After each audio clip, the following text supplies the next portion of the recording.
I remember the program coordinator, who shall remain nameless, specifically like wanted me to do, oh, you should like intern for this big thing at Bell Media and you should do this and get into this. I'm like, hey, I'm not taking this program seriously. I'm using this specifically as a communications base to get into film school. Seriously. Like that's like, I was straight up with that program coordinator. It's like, I don't want anything to do with this industry whatsoever. Oh, well, it was more TV based and particularly broadcasting like news in a time where broadcasting was dying. When we were the last class to learn how to edit on tape. Yep. Yeah. You know what I remember of the audio class was I think Marty had the 3DS and he was showing that off.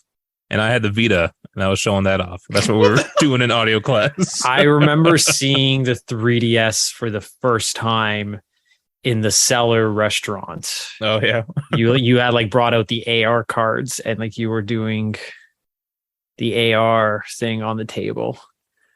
And my mind was blown. You were like, that is some good shit. Yeah.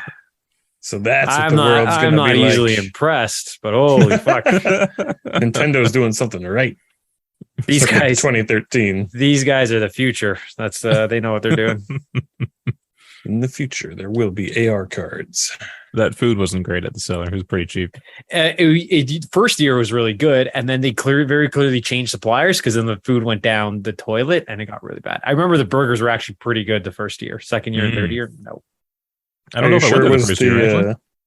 Are you sure it was the food and not like a change in the students that were working in the restaurant? No, I remember specifically the patties went from actual thick, like somewhat juicy patties to just very thin cardboard like patties. Like there was a very distinct difference in the actual food itself. Juicy Patties was the name of the Irish hip hop band. It's also my Saturday night stage name. Juicy Patties. Lord save us.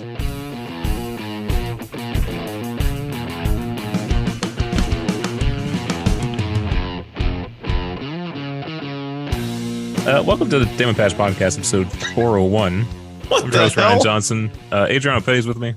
Hey. Welcome back. You missed episode 400, so happy 400 to you. Oh, I was going to say, like, I didn't know what episode this was. I'm like, just let me know when 400 is coming up because I want to make sure I'm available for that. Oh. I didn't realize I missed it. Well, 500 is just around the corner. So 2 weeks ago, you were like, "Oh, I'm going to miss 400 because I've got all my Fridays booked up for the next 3 weeks or whatever." That was the joke. Yes. Okay, good. Tim Spence is here. The exclusive joke explainer. So, you need it. Jokes are like frogs; they get funnier when you dissect them. Oh my god, Matt Lawrence. It is me. I haven't heard that about frogs though either. The whole thing's a lie. The whole damn thing's a lie. You're the one who's always cutting frogs open and laughing about it. Oh my god, that's the most random, I guess, accusation that I've ever had. You're the one always cutting frogs open, right? You're that guy who cuts frogs open. We might have to make some calls after this. To who? Like, no frogs were harmed in the making of this podcast. Hopefully. I don't know what Matt's doing. His camera's not on. No, you can't. Guaranteed. You can't start blaming me when someone just said something. Like, all right, let's hop into the top stories. I'm not going to list them because I just go into reading them anyway. So, a big change could be coming to the PlayStation PC ports. This is from Game Rant and as spotted by VGC. In an answer to a question about the PlayStation Network, or PSN, the website states that, when they say website, they mean the PlayStation website. There was a FAQ on there. It states that users currently do not need a PSN account to enjoy PlayStation Studios games on PC. To some gamers, the use of the word currently implies that there may be plans to somewhere down the road to have PC players link their Steam or Epic game accounts to the PlayStation Network. This is particularly noteworthy when considering that other questions on the website have more definitive answers. For example, the website firmly states that gamers can't sync trophies between PlayStation games on PC and their PSN profile. I think we were talking about this, though. I can't remember who I was talking about. It might have been one of you. About a PlayStation launcher on PC. What would you guys think about that? I'm surprised they didn't do that yet. Right. then they could just manage everything. Yeah, to keep because I don't know if Steam ended up reducing their cut from 30% to whatever. Did they end up caving in? So they're still taking 30% off the top. I'm actually surprised that PlayStation didn't do that. And I would have guessed that if Nintendo were to ever make their mark go onto the PC, that they would have a Nintendo dedicated launcher that you need to install the games. There's a PS Now or whatever I guess it's called now app on the PC as well, right? That's specifically for the streaming service. Well, there was a PS Now app, but if they discontinued the PS Now service, I don't know if that app is still around. And that was specifically for streaming stuff. Well, I was going to say that would have been the way to go. Yeah. Would have just been say like, hey, you just download your PlayStation games on the PlayStation Now app, now rebranded as the PS launcher. Mm-hmm. And that was the PlayStation Now app. There was also the PlayStation Remote Play app, which was different. So wait, so now that they got rid of PlayStation Now, how do you stream games on PC? Can you? I assume that there's still a way to do it. Let's take a look. I would assume that there's still an app. For that. I don't even know if I've seen the PlayStation Now app on PC. Unless it's all web now, I don't really know. I don't know anyone that uses it, which is really unfortunate. Well, it kind of makes more sense, doesn't it? My brother was using it for a bit, I think. I don't know what he does. He's all over the place with this stuff. This is the guy who was exclusively streaming, and now he has one of every major console in his house. Yeah, I was going to say, wasn't he all in on Google Stadia? Yeah. I was like, I'm never buying a tabletop box again. Yep. By the way, I'm going over to his house on Sunday to play local Gears of War with him on his Xbox One or Xbox Series. I don't know, one of them. So there is now a PlayStation Plus app for PC. Okay. Yeah, that makes sense. Did you actually find the download for it? Yeah, I'm on the page. Like I'm on PlayStation.com, and it says how to download the PlayStation Plus app onto your PC. PC requirements. Look at this. An adult account for PlayStation Network, broadband with a minimum speed of 5 megabits per second. That's pretty low. A compatible controller. Yeah, not too bad. Download PlayStation Plus app. I guess there's no need to, since I don't have like the higher tier, right? Well, what's interesting here is that it says here PlayStation Plus on PC compatible controllers, and the only one listed is a DualShock 4. Can you only play it with a DualShock 4? DualSense. It says DualShock 4 wireless controller. Maybe if you want to go wireless, that might be the only option. But if maybe there's a different set for wired. I know that the Spider-Man game on PC on Steam is going to support DualSense 5 with haptic feedback, actually. So maybe they'll eventually work that in. But there's no it's wireless possible dongle. that they just didn't update this page too. Yeah, that's possible. But I don't know if they'll ever be able to get away with charging a PS Plus subscription on PC. That was going to be my next question: is if you think that would be coming in the near future. I don't know if that would be well received or not. Probably not. And how would they regulate that if they're going to also have their games on Steam? Like, let's say they have their own launcher where you need PlayStation Plus to play online games, but it's also available on Steam for free. That'd be a reason to buy it on Steam, right? It depends on whether you're all in on this streaming stuff too, I guess. Because you're streaming the PlayStation equivalent. You're not. No. I'm just saying, like Spider-Man just came out on Steam and Epic Games, right? I know it doesn't have an online component, but let's say it did, right? Currently on PC, you don't need PlayStation Plus to play online. But if they had their own launcher, wouldn't they naturally start charging you PS Plus to play online through that launcher? I mean, no one else did that, including Xbox. Yeah. And I can't imagine that would be incredibly well received. Like you'd probably just have players drop off and not participate. They're talking about like you'd be against it, right? For sure. Oh, absolutely. Like you're talking about trying to creep into a player base that has 20 to 30 years of PC online gaming that has never had any additional fee besides like the occasional MMO. Like the idea of saying, hey, you want to play our stuff, you have to now pay us an extra fee. I don't think that would go over well. Man, I remember when I had friends playing Phantasy Star Online on Xbox 360, And then you had to not only pay for Xbox Live, but then also pay a subscription fee to play Phantasy Star. And it was like, it wasn't that cheap either. It was like $7 or something like that, which for then, when Xbox 360 or Xbox Live on 360 was like not even $10 a month. I think it was like $60 a year. And that was Canadian, not even US. Like, that was asking a lot from a high schooler. It's like, I cannot believe that you're paying that much to play this one game where you can just pay for Xbox Live and then you have online functionality for every online game you own. Who does? Spider-Man needs 75 gigs. That's actually not as much as I thought it was. Yeah, as I thought it would be. Yeah, I know there's bigger games, but I think I was expecting lower because it came out a while ago, like earlier, and it was a PS4 game, right? Yeah, but this is the up to PS5 version. So it's the remastered version. Need the 4K textures. All right. Well, I don't think anyone objects to having a PlayStation account, right? To play PlayStation games. Well, there are people out there going to object to anything. Yeah, people are definitely going to object to having any more accounts. Yeah. I definitely know people that are like, oh, like I'll use whatever service or whatever, but if it requires an account, then I'm not using it. So it's like, oh, so then you're not using any more services. Like, that's fine, but that's the reality.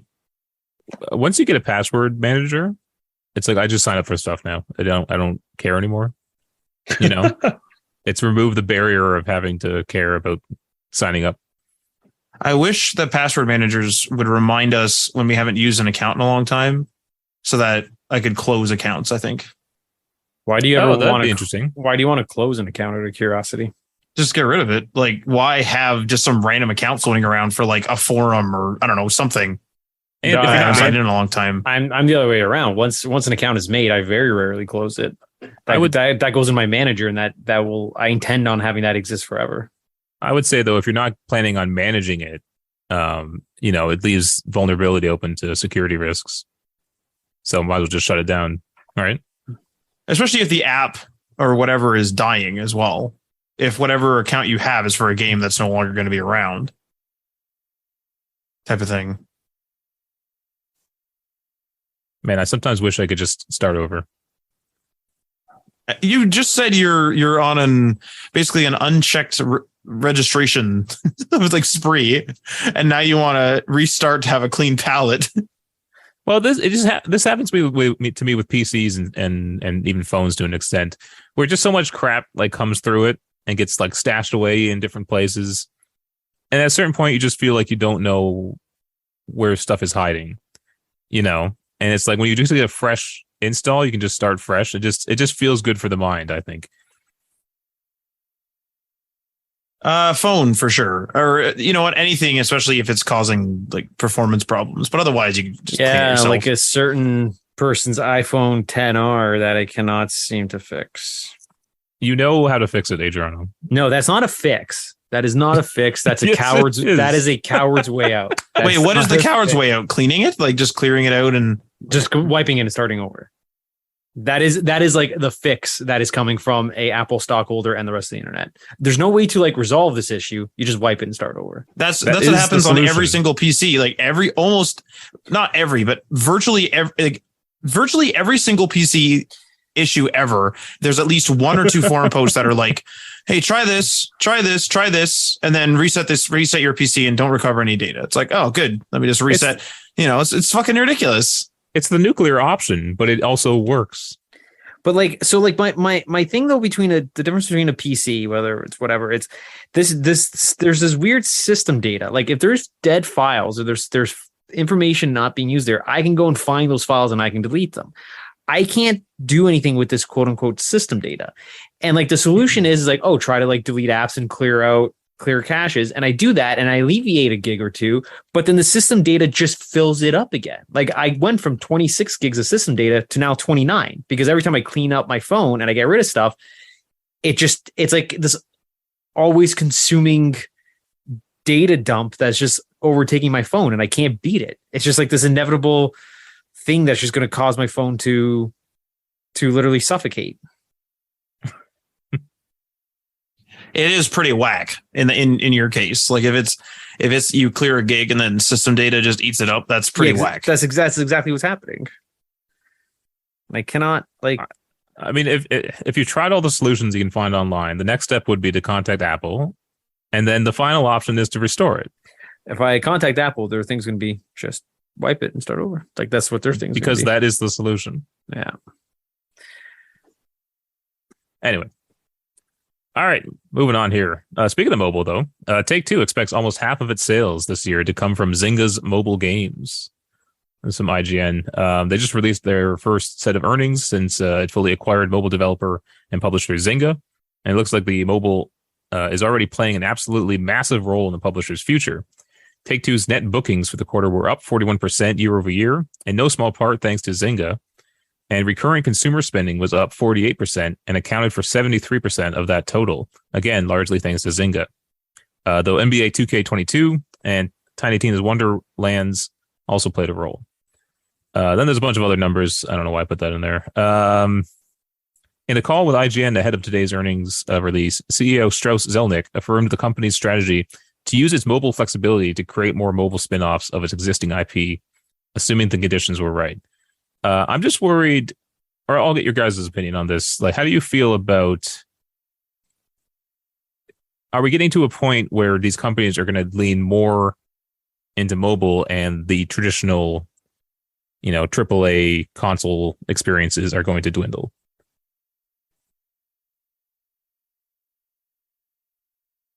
Possibly. Let's break the silence. I feel like the numbers are poorly reflected because the concept of mobile game whales exist, where single people can account for $25,000 of revenue in a mobile game, and that massively skews the average. So if they're just they see the money there and they're just oh great, this people are paying this much money for the services that we provide or for this particular game, then let's just fully invest into mobile. And then it's well, actually, if you had taken that money and fully invested into console, you'd actually make way more money because you're making money from more people rather than just catering to the few whales of mobile games.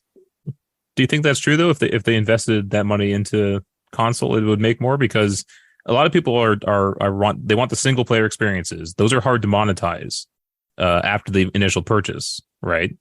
So a lot of companies, are hesitant to focus solely on single player games, and then the multiplayer games kind of have the mobile aspect to them where they have recurrent payments and stuff.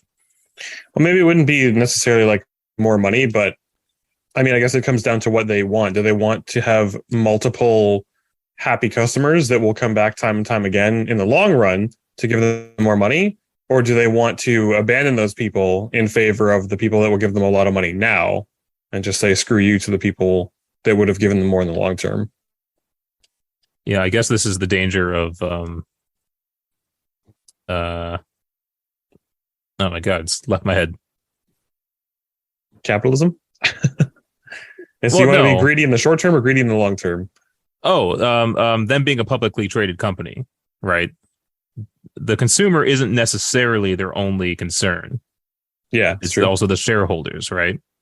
And so I guess they want to make money, they're going to make money. Yeah, it seems like the more time goes on, and a late stage capitalist world, I guess, that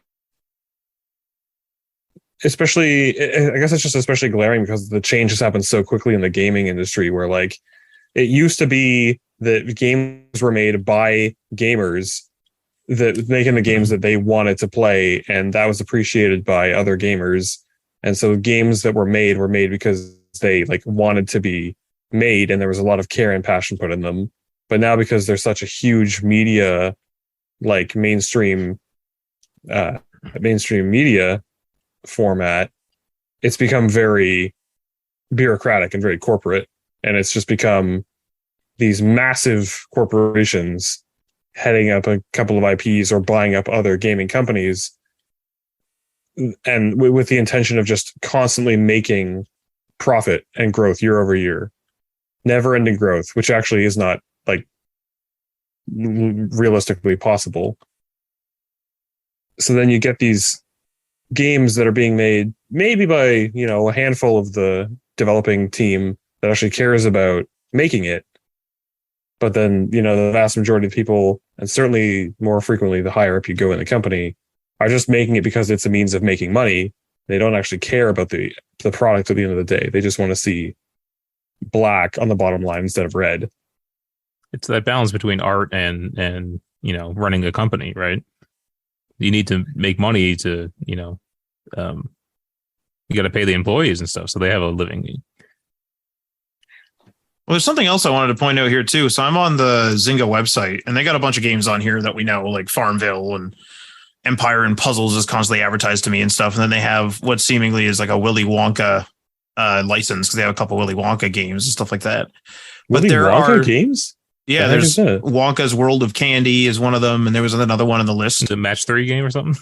Probably. But the thing is that I noticed there's two, at least in this feature games, like carousel of games here. There's two, casino games, or at least two that are like blatantly casino games. One is Game of Thrones Slot Casino, and another one is Play Poker Online. And so I was curious, like obviously casinos themselves, the real ones, like brick and mortar, make an absolute crap ton of money. I assume the online ones make a crap ton of money too. I don't know how much disparity there is there between the two, but point of the matter being, I wonder how much of the Zynga money comes from these casino like experiences, because there's other stuff in here too, like Words with Friends too. We used to play Words with Friends, like everybody else used to back in the day, the first one anyway, and stuff like that, and Draw with Friends or Draw Something or whatever the heck it was called. What happened to Draw Something? Got old and got sick and tired of getting them notifications. At least that's what happened to me. I was like, Jesus, I don't want to draw something right now. Like, fuck.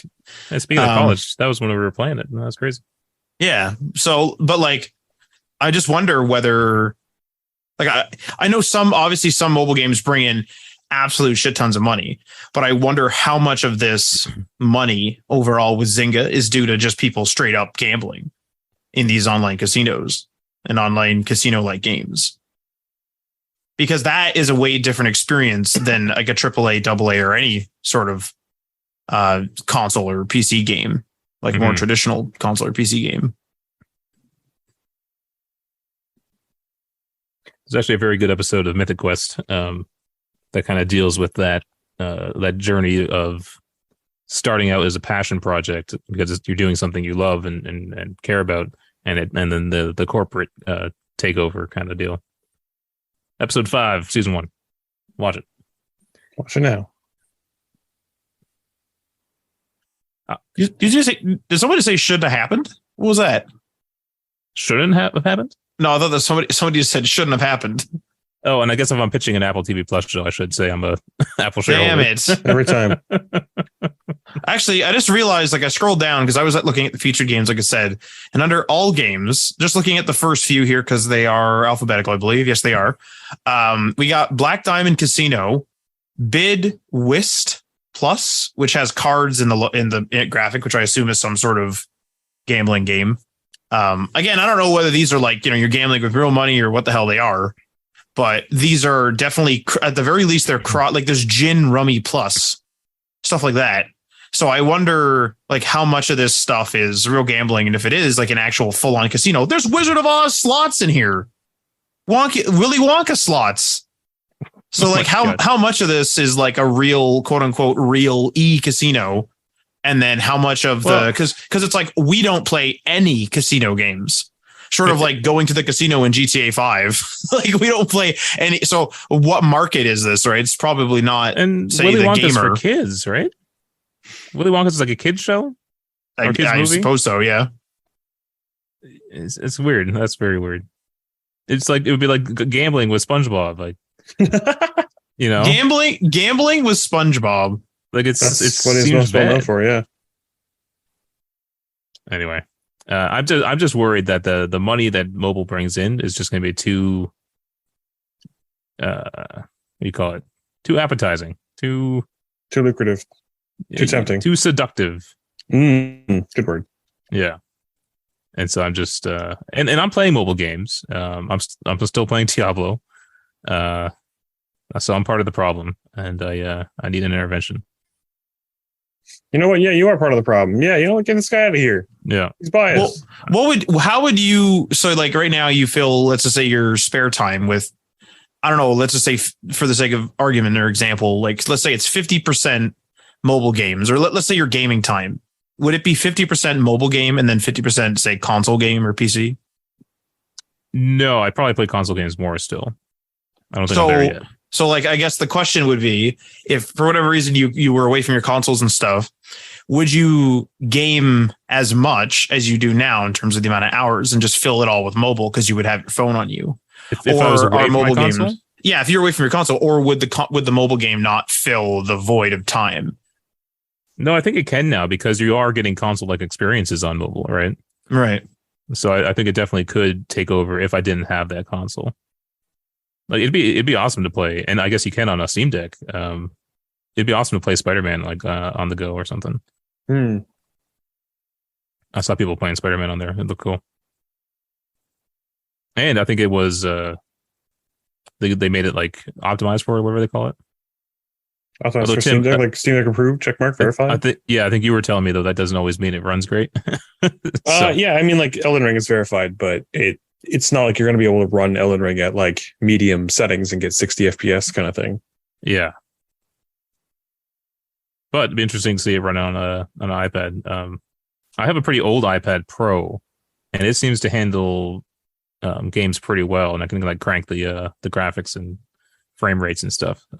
Kills the battery, but it can still run it. So, well, you were saying that my iPad, I guess it's the 7th gen, and it's just an iPad. It's not an iPad Pro or anything, or Air, whatever versions it has. It's just iPad. You just bought the normal iPad, yeah? Yeah, just iPad 7th gen. Just trying to be clear with which model I have, because obviously the specs are a lot different. But like you said, oh, try Diablo, and then I think you said something like you weren't really expecting it to run that well, and it runs just fine. And I didn't think it was going to have any trouble. Like, you could fool me if you handed me a new iPad and then you handed me mine. Like, it's not like my iPad is lagging or have battery problems or anything. So like, I don't like, you could confuse me. Like, you could definitely trick me. Be like, this is a new device. Be like, sure. Well, I get stutters on mine every now and then. Now, I'm not sure if that's network or if it's a game, but I did turn it up to 60 FPS. I don't know if you were still running yours at 30. I think I just left it at whatever it suggested. That was probably 30 then. I think it's just 30 by default. Okay. Because it'll warn you, like if you set it to 60, your phone can overheat, or whatever device you're on can overheat. The game can crash, all this stuff. So I just got an iPad 8th generation, so maybe I'll try Diablo on that. That's one ahead of Matt. So yeah, you said 7, right, Matt? Wait, I got a 7th gen. Yeah, are you going to return this iPad? You returned like 2 iPads and stuff. No, because I didn't pay for this one. Oh, okay. He stole it. No, I know somebody. 5-finger discount. I know somebody who had 3 iPads, and this person only ever used one at a time.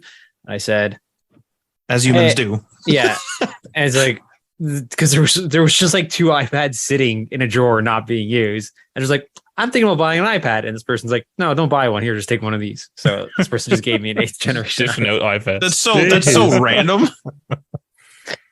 So yeah, I got what you need.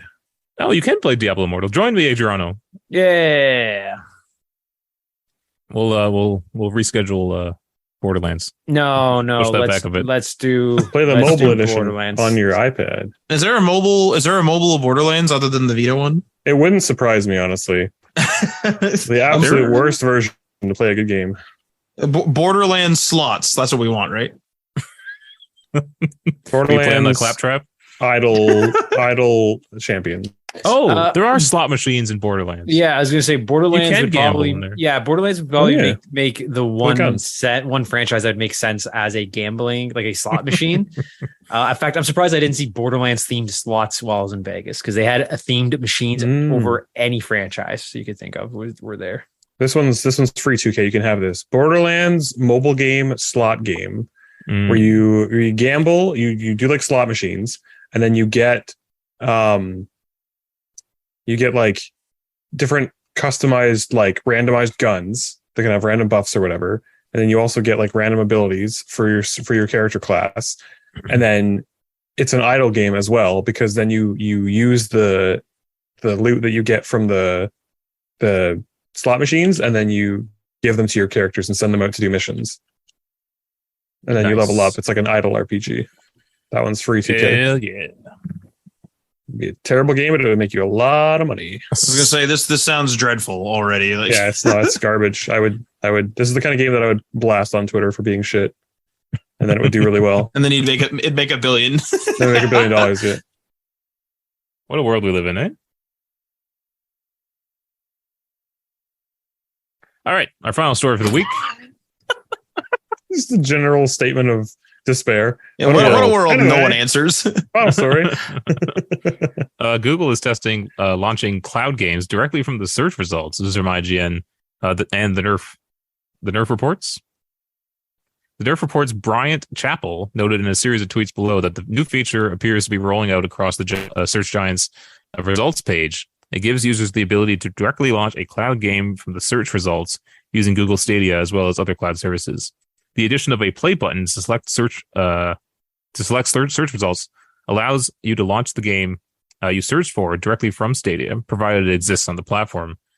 And it's a neat step forward when it comes to integrating. Oh, No.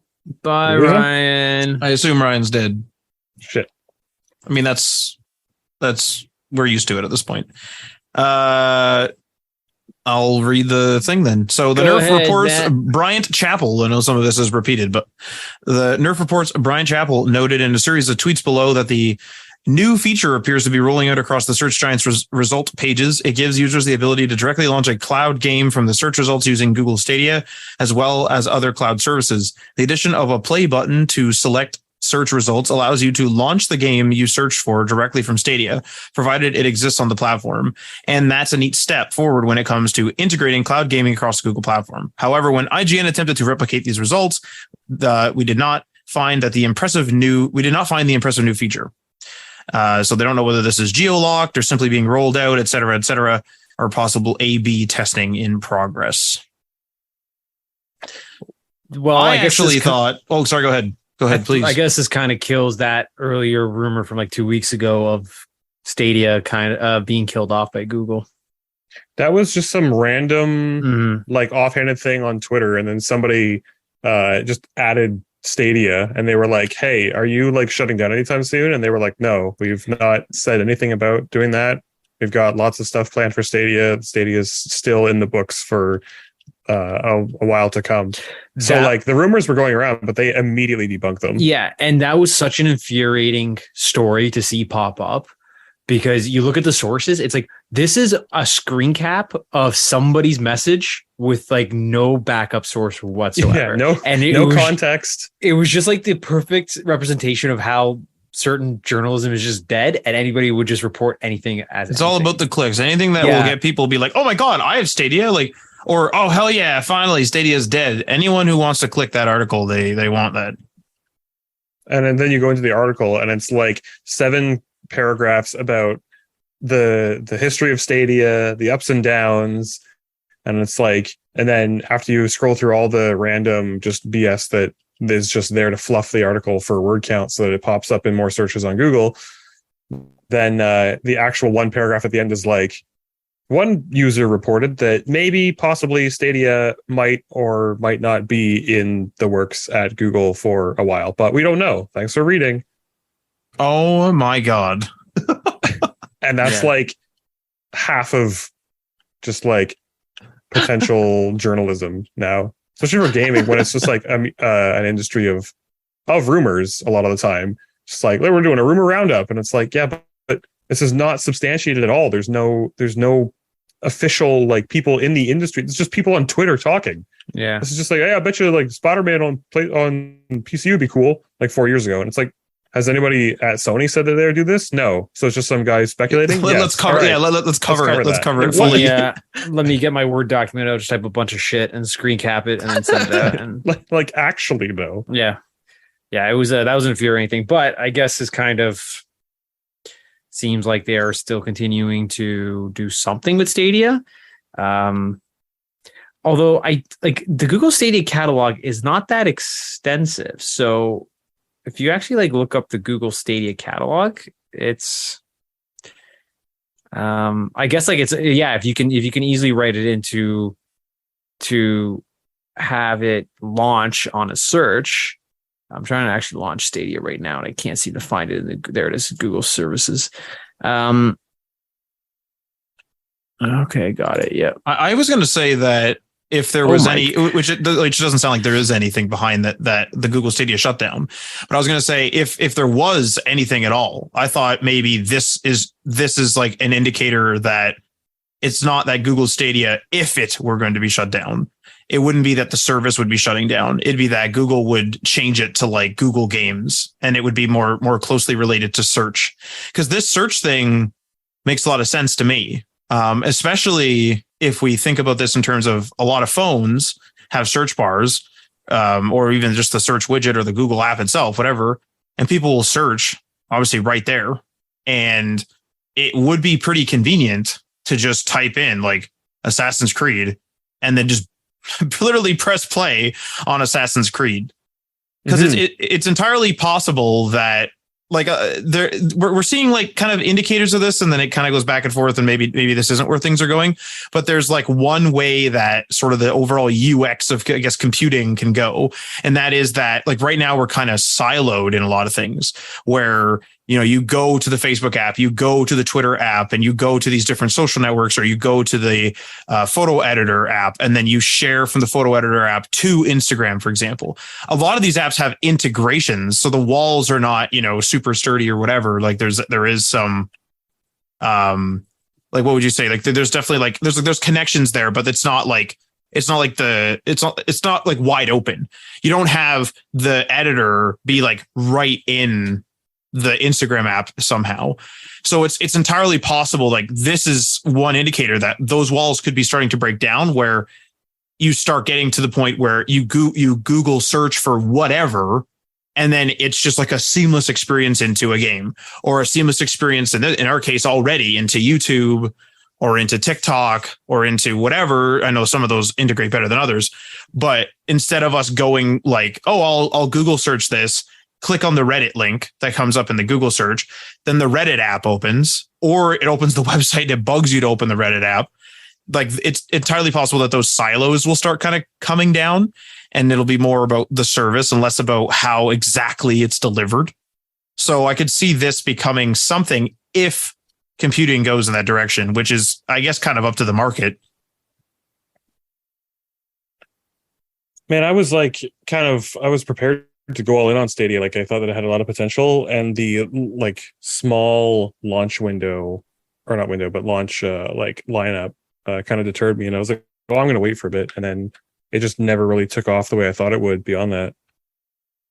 I remember you were saying how cool it was, and you said that there was like a filter or something that like made the game look like as if it was like a Van Gogh painting or something they were showing off because of AI or machine learning or something like that. For Stadia? I don't remember this at all. Yeah, there was like something you said that you saw like a demo of it, or like, I'm almost certain this happened. It was like the actual game. Yes, yeah, it was a game release. I thought you were saying that it was like a filter for all games on Stadia. Oh, I thought it was, so I was just wrong that way. I thought that's what you meant. No, it was a game release. I can't remember, but it's like basically a love letter to the life and times of Van Gogh. But it was just like a pretty artsy indie game. Can't remember what it was called now though, but it was a pretty somber like retelling of Van Gogh's story, which, I mean, it's a pretty classic tragic artist story if you're familiar with Van Gogh at all. So I'm not, but the listener is, okay. So I guess the painter that chopped off his own ear, Matt. The painter that I believe tried to sort of had a falling out with everyone in his life, and then tried to marry his cousin, and then cut his ear off and sent it to her. What's going on? Van Gogh, I don't know what to tell you. I believe he lived like in kind of more of a recluse life in France, than really kind of was off by himself. Anyway, it was tragic. It's a cool looking game though. A madman that expressed through his paintings. I'm looking at my quite extensive Google Stadia library that I have, courtesy of family sharing and my brother, because everything that he buys is in my library now. I should actually pick out like a game and just try this. The thing with was going to say, are there a lot of free to play offerings on Google Stadia right now? I don't know, free to play. If you have that Stadia Pro, which I assume there's a trial, there is like a collection of games, kind of like a Games with Gold similar thing. I don't know whether it rotates and you claim them forever or how that works, but I know there's some sort of rotating collection. You don't claim them. It's the same. It's similar as PS. I guess it's similar to. I don't know what it would be similar to. It's unlike anything you've ever seen. Yeah, you pretty much. It's just, I think it's in your Google Stadia library, and then because my brother has Google Stadia Pro, it's in his everything's in his library, and because he shares his Google account with me, I have it in my library. So I just try to share my screen with you guys, but I think you disabled it. I have like a lot in here. The thing is that, like, at least for me, it's sort of a question of like, would I want to start like a whole new gaming account? Like, I have an Xbox and I have all my streaming in there and stuff. The upside is you have this account already. It's just your Google account. It's my Google account, but it's not. It has nothing associated with it. There's no achievements. There's no friends list. There's no messages. Like, that's already there's true. No. And so it's like I'm building. It's not hard. Like, it's not like I'm gonna, be hard pressed to reconstruct some sort of gaming account on Stadia in whatever way I can. But I have Trine 4 in here apparently. Jesus, I didn't even know they made a third one. Yeah. So Trine 3 is that game that I believe it's the game that we tried 3 times with Aaron. The first time we tried it, all of us we beat the first level, which was the tutorial, and we all crashed. The second time, I loaded to a black screen. Aaron appeared in the second level, but it didn't begin, and Ryan appeared back at the end of the first level. And that scenario happened twice, and then I uninstalled Trine and never tried any of the other ones ever again. So I have some. Okay, I'm going to just name off some of the bigger AAA games in here that are being shared. Like Resident Evil 7 Control Ultimate Edition. And then I have things like Sekiro, Shadows Die Twice, Doom Eternal, Doom, Jedi Fallen Order, Borderlands 3, Cyberpunk, Avengers, Red Dead Redemption 2. So maybe I'll pick one of these just to try it out. The Metro games are in here as well. So, Destiny 2. And then, so, because like for me with Stadia, I wasn't ever going to willingly play something in here, but there was going to be games in here that I would use if I would play if I had to. So, for instance, I canceled my PS Plus subscription, and I'm playing The Division, which I need to wrap up with another group before that expires at the end of October. We would probably want to play The Division 2, and there's no fucking way that I'm not starting out my PS Plus for that again. But that same group are also on Google Stadia. So we said that we would just play The Division 2 on Google Stadia. So like that would be a game that I would just buy outright on there and play here. It is currently $40 on Stadia. Is this a like a PC game then? Like, this isn't a console game. When you play a Stadia game, it's a PC game. As far as I understand, yes, you're playing the PC version of the game, except there are extensive settings stripped out. You're not going in and tweaking like certain. You're not picking a performance mode. You're like, or any sort of low, medium, high settings. You're not doing any sort of like advanced settings like that. I think VSync is automatically on. Which is funny because that's all like very just console in line with console. Yeah. So I wonder what the priority is. I think maybe they figure it's a better experience to start high and strip things away rather than start lower on console. I also think it's because people may be playing at their PC. So just the fact that swapping from keyboard and mouse to controller is also fairly seamless. It also most games have input support for all the major controllers. So not only do you have your PC, but you can actually just run a PlayStation, Xbox, or Nintendo controller, and it will just pick it up immediately. Mm. So, hey Caesar, hey. But one thing I was going to say is that if it is like a modified version of the PC, which is basically just like a Stadia version, like I'm looking here on Reddit, and like this is just a thread that I'm reading randomly. It's 2019, and this person's asking whether it's PC or console versions of games, and the first answer here is that it will be the Stadia version. This is from 2019, so again, take this with a grain of salt. The Stadia version. But but the thing is, though, is that it kind of is if they're stripping out even anything. And what I was going to say is that if this was just PC or just Xbox or just console, like just Xbox or just PlayStation, it would be easier for them to get a larger collection for this alleged search feature, which is like the story.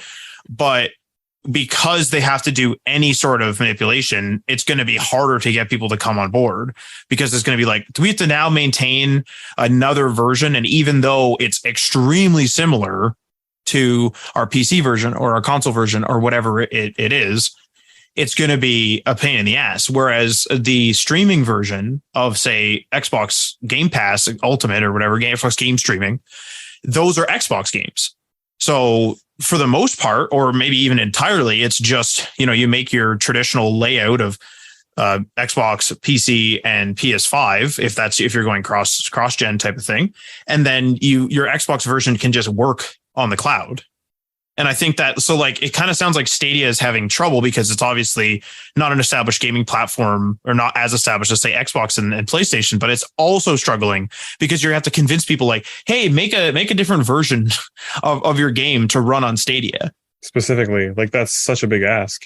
Yeah. Especially when it's like, oh, it's streaming only and you have to purchase it. It's sort of like, oh, okay. Like, this is a little bit like, because game streaming right now feels, at least to me, like a value add. It's cool that I can game stream, and it's nice when I don't have something updated and like we want to play, like we did Back 4 Blood. But it's not a central feature. It's not essential. Yeah. It's not like I would get rid of my Game Pass subscription if they had to take game streaming away for a week or something.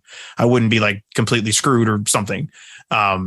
So it just feels weird to go streaming full time. I get it if you want to be super minimalist with your gaming, or you are on the go all the time and you do have reliable internet or what have you, totally makes sense. But it just, if these are truly difficult to make versions of the games, it's going to be a hard sell.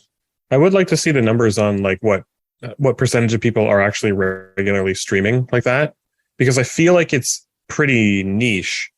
But if you've ever actually like used it yourself, it is actually pretty great. Like, I've been doing it with the Steam Deck a little bit more this week, and like, it is honestly pretty nice to be able to be playing something on my computer, and then it's like later at night or whatever, Kayla's like watching Netflix. I'm just like, you know what? I'm just gonna pop it on the Steam Deck and just go into the other room, and it's just seamless.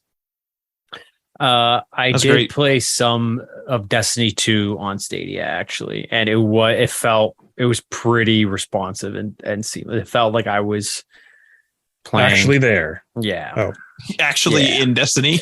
Yeah. So from I know that I think there's some crossplay with some games on Stadia, and from what I understand, the games that do crossplay on Stadia crossplay with PC versions on other notable launchers, right. But not like console, for example. No, not console. Right. And then on the flip side, the Xbox stuff, when you're running xCloud, you're actually running a virtual Xbox. So that's how. So that's yeah. Because so when you do Xbox Ultimate, which is the Xbox xCloud, you get to stream all the Xbox Game Pass titles, not the PC Game Pass titles. If that makes sense. Mm-hmm. This is interesting that we're at a point where there's different ways to experience the same version. Like, you could play on Xbox Series S, Series X, or Xbox One with streaming if it's a series game. And in some cases, you can also experience it on like in the browser, in an app, whatever. And like, I'm talking Xbox game streaming. So you have like all these ways to experience basically the same version of the game, right? The Xbox console version. But then you can also like have it on PC, and sometimes there's cross save, but then also sometimes the PC version is not compatible with the console version, even if they're both on, as we had before the update with Overcooked 2, where we had like trouble where we couldn't like play across different versions too well, or maybe not even at all at first and stuff like that. Like we're getting to the point where it's starting to get confusing. It's like if I buy the Stadia version, because I looked up another Reddit thread, which is a little newer, and everyone's saying it's just the Stadia version. So it's like, who the fuck can I play with? Like, you know what I mean? It's now a question. It's almost like I wish maybe there is, because I don't use Stadia, but maybe there, like, I hope there's some sort of like crossplay indicator somewhere that lets us know, hey, this is crossplay with Xbox. This is crossplay with, you know, all Ubisoft, or like Ubisoft has their own crossplay thing. So, you know, it works with any other version of this game. Like, you know, Division 2 works with the PC version, the PS5 version, the Stadia version, etc. What a mess. Like that's what I played. I tried playing Dauntless on Epic Games Store, Epic Games Launcher, sometime last year, maybe the year, whenever it came out. And what I really like about that, the game itself was mediocre, but what was cool about the crossplay is you automatically crossplayed with everyone immediately, and you could not crossplay. And when you're partied up with random players, beside their name was it wasn't even just like a shitty label. It was the actual proper logo of their respective console. So PlayStation, Xbox, and Nintendo Switch all had the actual PlayStation logo, Xbox logo, and the Nintendo Switch logo worked into their label. And then on PC, whether you were playing through, whether you're Epic Games or whatever, it was then just like a little generic PC icon. But it's just like you knew exactly where they were coming from, which console, which I found really cool. It's like, why can't all crossplay games do this? I also wonder that where like something like Fortnite will have the Xbox like the Xbox logo on the Xbox, and then it will just show like a generic console. If they're on console, or just like a generic PC, but PCs are kind of different.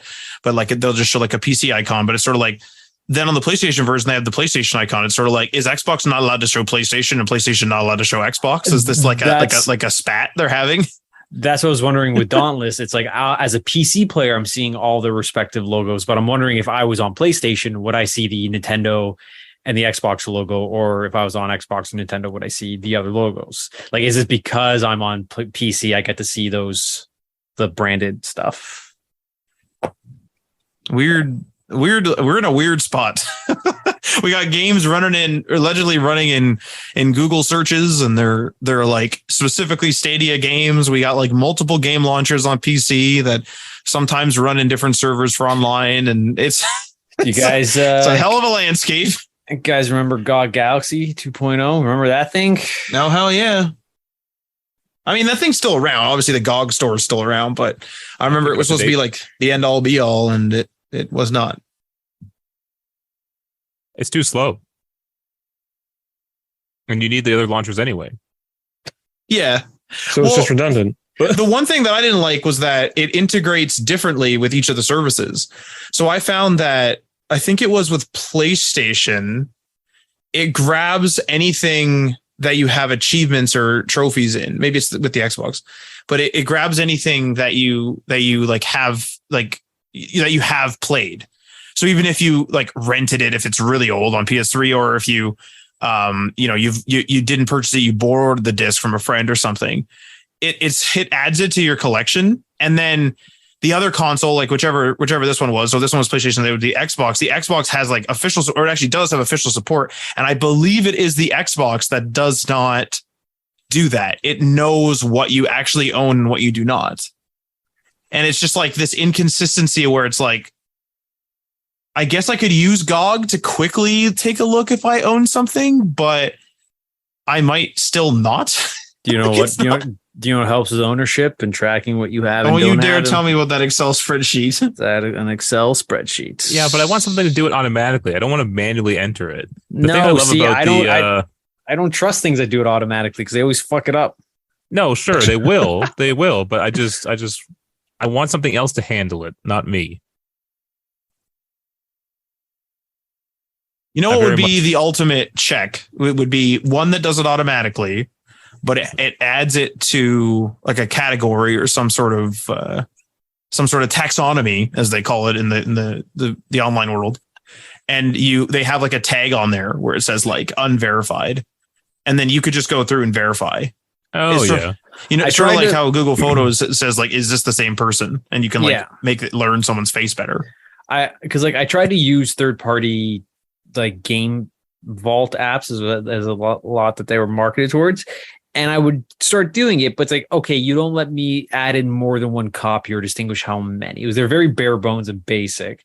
And then I remember when I stopped using one specifically, when it didn't even find this one game. It's like, oh, we don't have this in the database, so you can't add it. It's like, can I just add like a manual entry? Like, let me just take a photo of this and put in the information myself. It's like, no, if we can't find the barcode, you can't add it. It's like, all right, this is fucking dumb. And that's when I started my spreadsheet. That's bizarre. Yeah. That's bizarre that you couldn't just add one. That's weird. Yeah. There was one I used to use that it was like so new that you couldn't change your password. And I emailed them like just to figure out how to change your password. And they said, oh, you have to hit forget or forgot my password. And they'll send you an email and then you reset it that way. That I'm not surprised. A lot of sometimes the easiest way to change your password is to say you just forgot it instead of actually going through. A lot of people do that now. Yeah, a lot of services actually do that now. So maybe they were ahead of their time. I thought you meant like you literally couldn't even do that. I think it was a single dev, I think. Yeah. So and I actually don't mind some like shopping apps, especially like fast food service apps like Tim Hortons on iOS, won't do a password system. They'll just do a link to sign in. So it's like, what's your account? And you say, this is my email for my account. And said, okay, we sent you a sign in link. Go click the link, and it then signs you into the app. So it's like, you don't have to worry about a password. Yeah. You just need to be able to have access to email. I'm just like, that is what I would actually want. So I don't mind that. I don't have to worry about passwords anymore. Just give me a link into my inbox. But one of the things I really like about the Apple TV app is like it tracks everything for me. So I add what I want to watch, or it has my like iTunes purchased library, and it tracks it all for me. When I watch something, it marks it as played, and it keeps my play position. And when you click on it, it just launches the app and it takes you right to it. I want something like that, but for games. And I thought GOG was going to be that, but it's not quite as seamless. Definitely not. And like a lot of the tie-in accounts on GOG were crashing for me. I had to reconnect them constantly. I have two that are broken. PlayStation and Ubisoft will not connect anymore. Yeah, I think those are like community supported though, so I'm not like harping on those. They're not like official. The Xbox one kept on unlinking for me. So, and then the Apple TV app was not syncing properly. It was not like updating my Disney Plus stuff.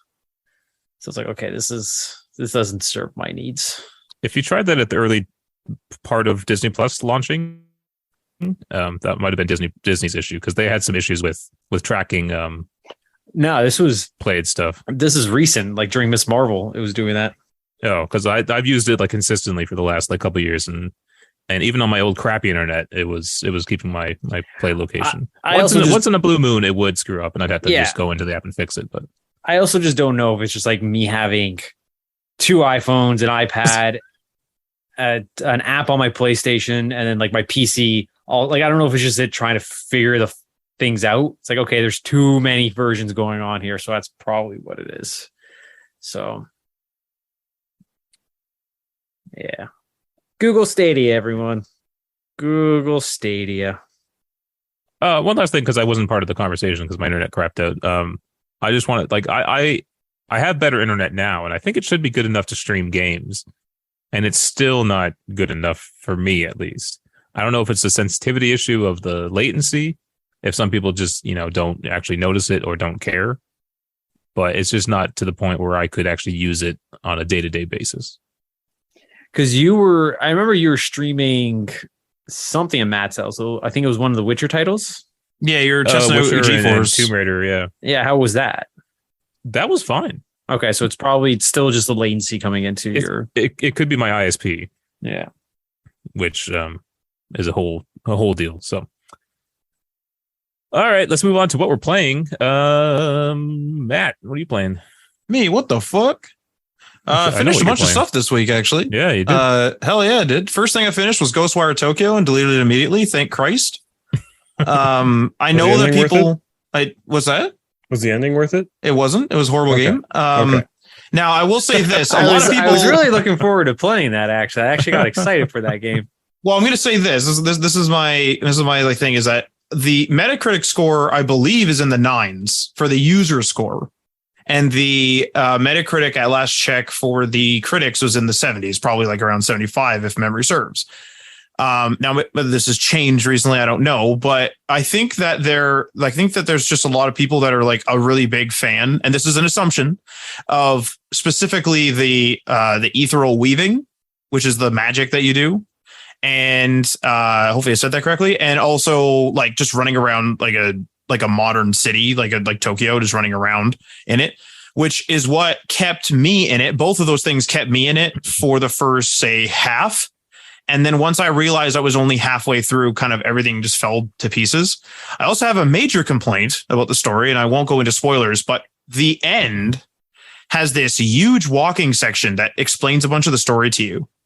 And it tells you a bunch of the story and a bunch of why I should care about these characters. And I don't give a single fuck. You didn't tell me about these characters all that much throughout the game. It was kind of hinted at. It was talked about. It wasn't hidden, but it wasn't talked about that much. And then to have this huge walking section when I've only more or less heard what I would say is like, not quite rumor, but like just little bits of like, I'm like a little more than an acquaintance with these people is kind of how I feel. And for me to care if they live, die, did this, did that, I don't care. So like, you know, it's unfortunate, but I just don't give a fuck. Are there like branching character relationship options? Like, can you like be on good terms with one character, bad terms with another? Does it lead to character demises or alternate endings or anything like that? Or is it just all the same? This is a very, very standard open world. There's none of that. It's very much there's story quests, there's side quests. That's it. You do like, and then there's like points of the game, specifically 2 I can think of, where it'll say, if you continue to the next point, then, you know, these quests, and it'll list the side quests, will be locked out. And then there's one at the end. So the second one is at the end where it just says this is a point of no return. And that's it. So there's side quests, main quests, and then open world activities, of course, finding collectibles and that type of thing. Again, the city is super cool. The graphics are like they're really good sometimes and they're really bad sometimes. I actually do like the enemies, but they get boring. Like they're really creepy and like they kind of freaked me out a little bit, but like it just got really boring. They introduce a bunch of them very quickly and then they don't like change them up too much. Losing my powers is such a cliche that I hated that. Like, oh, just go around with a bow and arrow now with a game that has like not that great of aiming. It's like, oh, yay. So that's my opinion of it. A lot of people are going to be pissed by that because I know that a lot of people love Ghostwire Tokyo, but I've been talking to somebody else about it and they had the same thoughts. It was just like a very, very much almost like an old feeling game. And like past, I think he said around the 2nd chapter or something like that.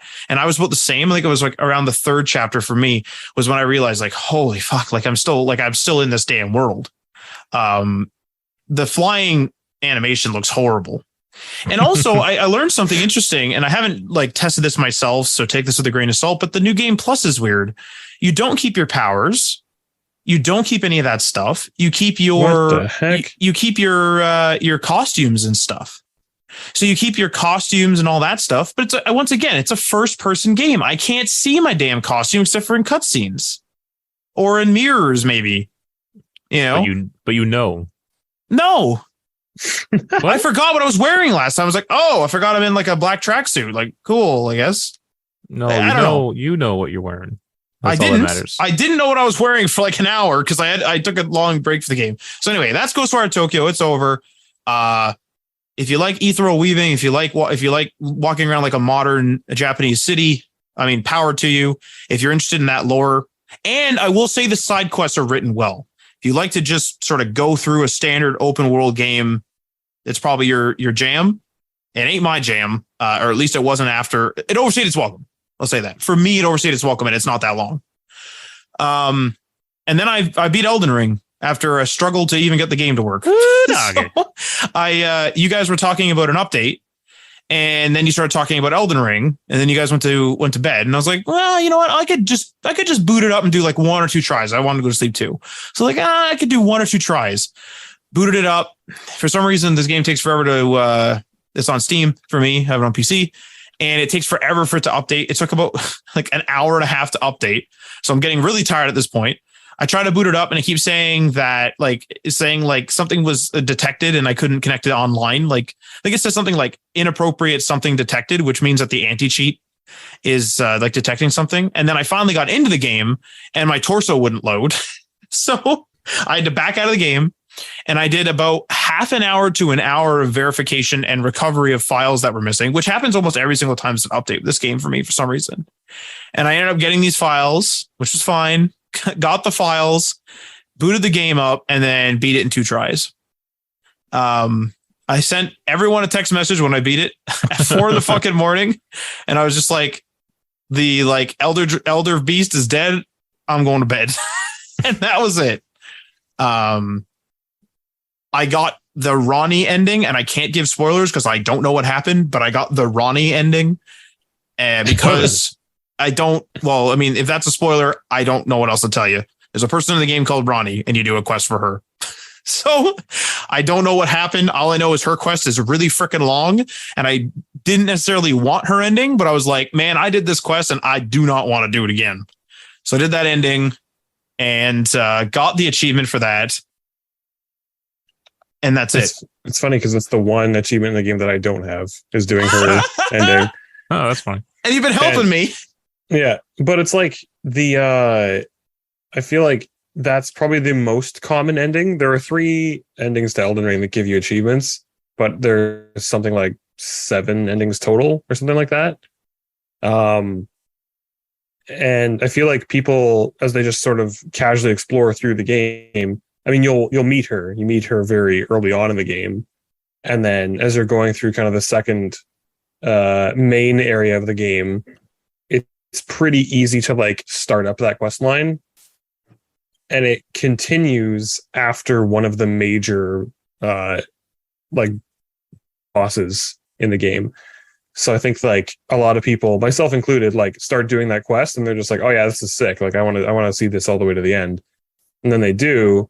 And then they get to the end of the story, and then they also just have happened to like have done enough of Ronnie's story quest or storyline that they get that ending. I feel like it's more common than the just like generic ending, which is kind of funny. Is it possible to do one of the endings that does not give you any achievement at all the first time? Yeah, I'd be pissed. It'd be really hard, but you could do it because all the other endings are like from completing particular NPC storylines. And they're all from like the really convoluted NPCs. There was one ending, I didn't even realize one of those NPCs like had a storyline that went on long enough for it to be like an ending. And I was looking at the different endings, and I was like, no shit, that person has an ending. So anyway, there's always something in these games. There's always like one more objective or one more conversation to have with a character, and then you do a thing for them, and then it does that ending. But it usually requires like a very specific like effort towards that thing for you to get the item to unlock their ending when you finish the game. Oh, good job, Matt. I was going to say, like, there's some NPC quests in there that like I definitely got lost like after the first step. They're like, go down the road and like talk to my father or something. I'm like, okay. Like to the end of this road, and also this road's all broken and kind of shitty. So like, where's that? Like, it just instantly don't know where the fuck to go.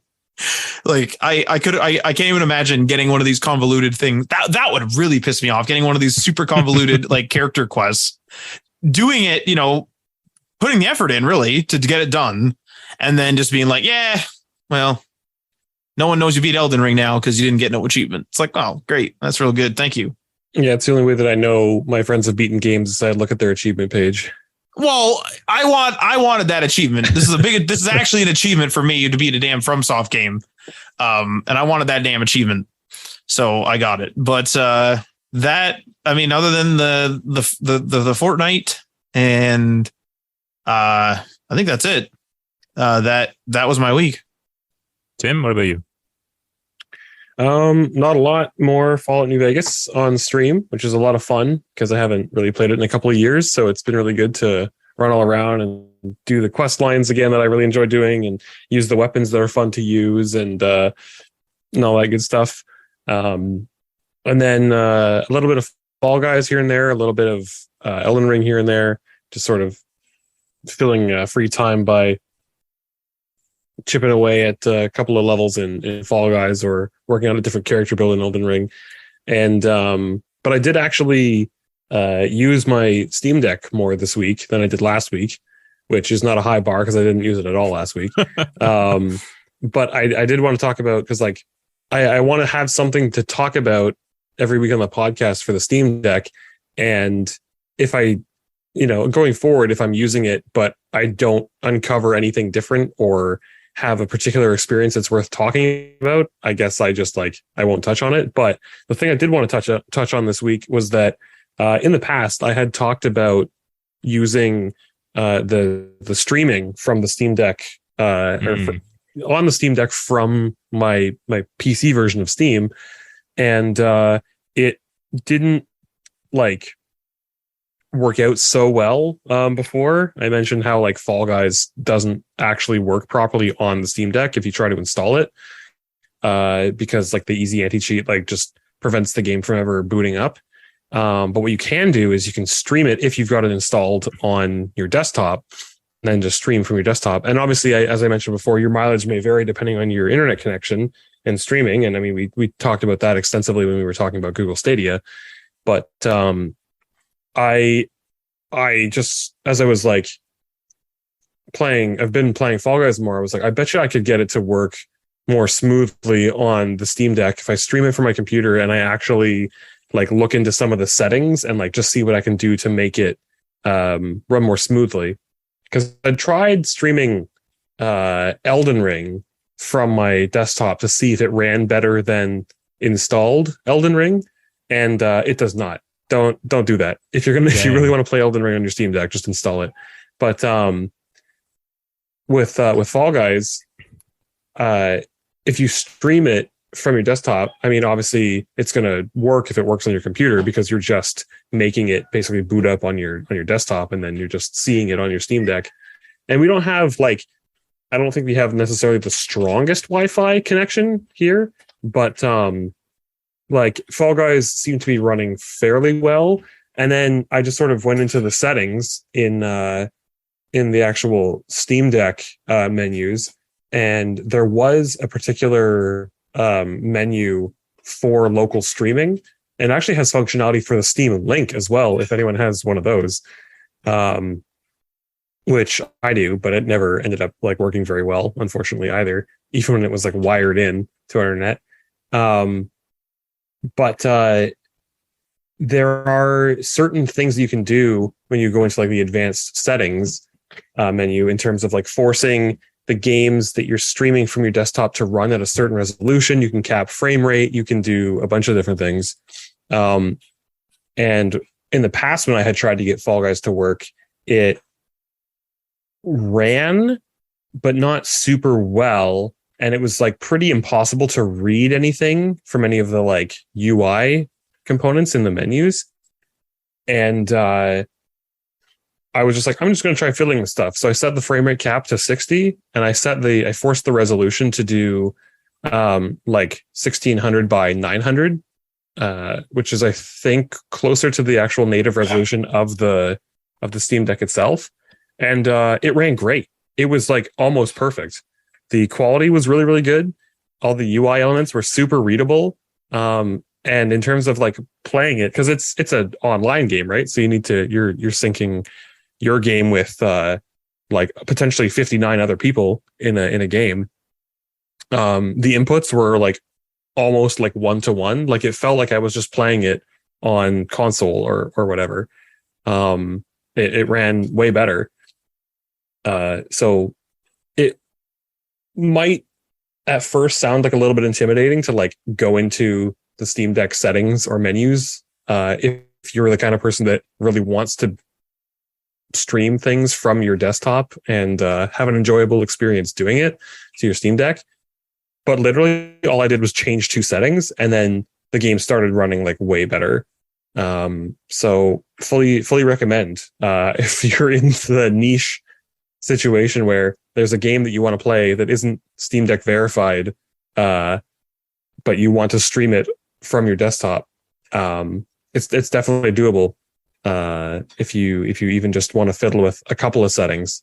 So it's the kind of things that, and I've said before, like I'm not really the most technical user with computers, especially, and I'm probably going to, for the most part, with the Steam Deck, not make use of most of the functionality on it, like that's available there for optional stuff if you want to. But there are some things where I'm like, you know what, if I just go into it and start fooling around and like changing things, I'll get a better feel for how it works. And then, once you become more comfortable with the piece of technology, you can start to get a little bit more out of it. Right. So, I'm going to try, I think, every week to like try to use a functionality of the Steam Deck that I haven't done yet, just to see if it's like, for my personal experience, worth using or not.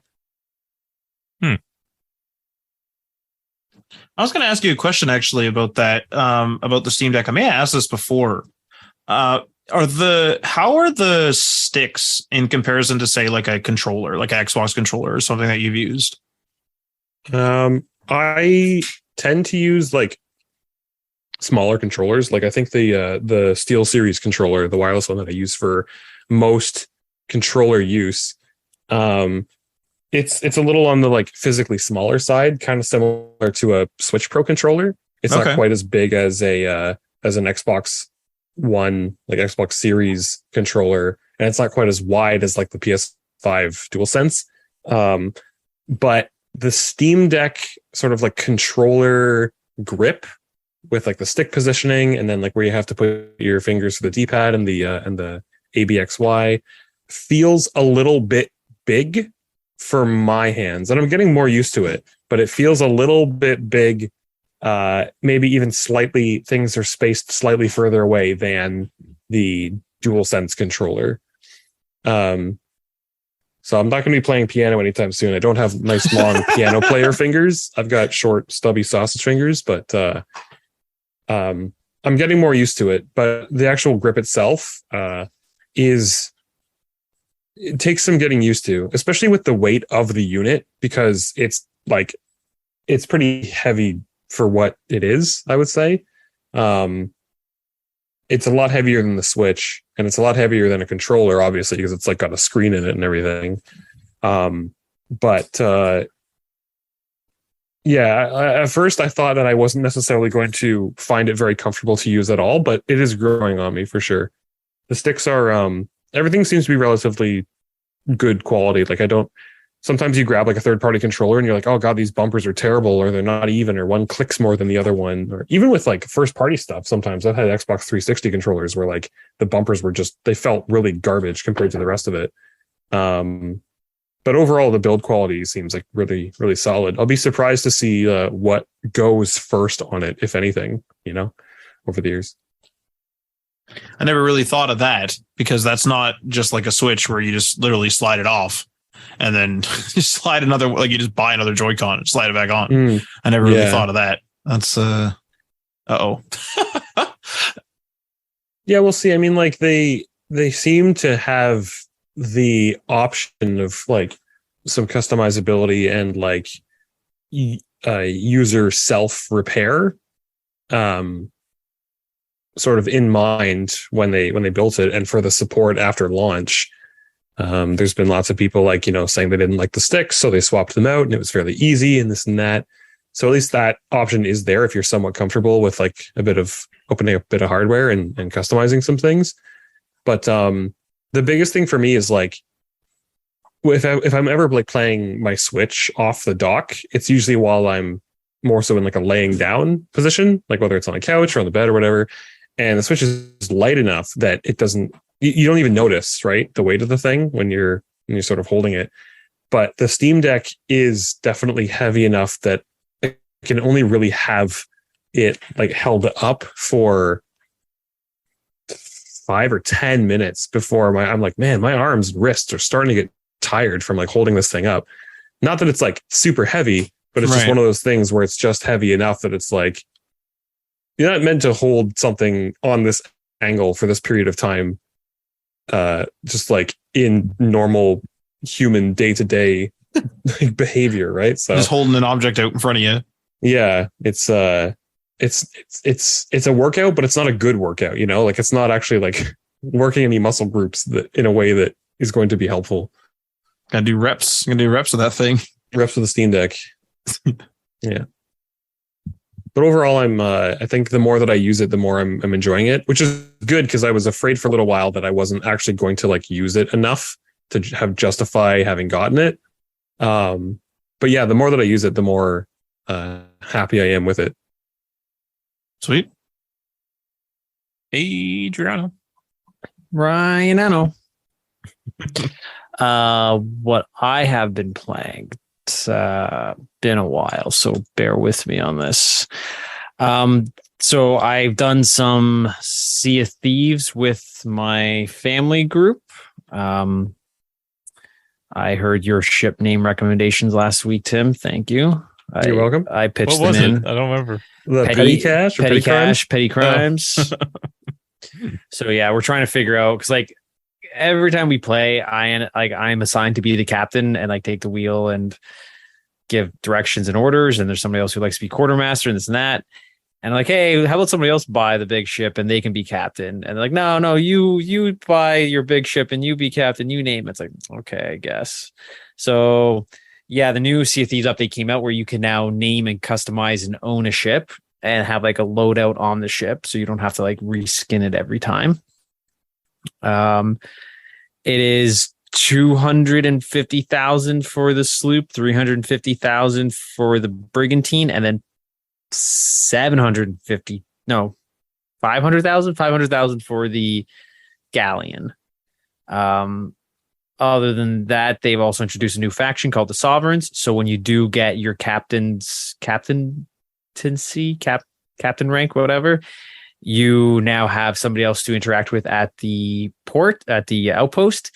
And there's like a whole elevator and a grapple hook system there. So you can actually just get things off your ship and bring it onto this elevator and bring it up to them and offload it in one instant, which is incredibly convenient.